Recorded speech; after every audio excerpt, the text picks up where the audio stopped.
Ang Diyos na nagsalita ng unang panahon sa ating mga magulang sa iba't ibang panahon at sa iba't ibang paraan sa pamamagitan ng mga propeta ay nagsalita sa atin sa mga huling araw na ito sa pamamagitan ng kanyang anak na siyang itinalaga na tagapagmana ng lahat ng mga bagay na sa pamamagitan naman niya ay ginawa ang mga panahon.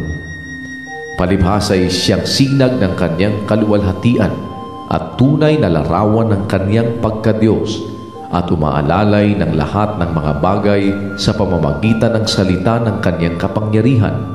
Nang kanyang magawa na ang paglilinis ng mga kasalanan, ay lumuklok sa kanan ng karangalan sa kaitaasan, na naging lalong mabuti kaysa mga anghel, palibhasa'y nagmana ng lalong marilag na pangalan kaysa kanila.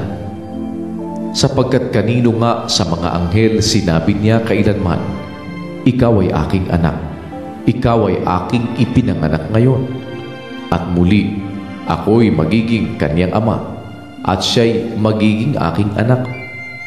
At muli nang dinadala niya ang panganay sa sangkalupaan ay sinasabi, at sambahin siya ng lahat ng mga anghel ng Diyos.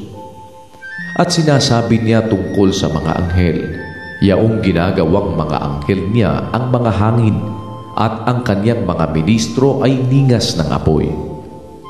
Ngunit tungkol sa anak ay sinasabi, ang iyong luklukan, O Diyos, ay magpakailanman, at ang setro ng katwiran ay siyang setro ng iyong kaharian. Inibig mo ang katwiran at kinapuotan mo ang kasamaan, kaya't ang Diyos mo, ay nagbuhos sa iyo ng langis ng kasayahang higit sa iyong mga kasamahan. At ikaw, Panginoon, nang pasimulay inilagay mo ang kinasasaligan ng lupa, at ang mga langit ay mga gawa ng iyong mga kamay. Sila'y mga papahamak, datapwat ikaw ay nananatili, at silang lahat ay mga lulumang gaya ng isang kasuutan. At gaya ng isang balabal, sila'y iyong bibilutin, at sila'y mapapalitang gaya ng kasuutan. Ngunit ikaw ay ikaw rin, at ang iyong mga taon ay di matatapos.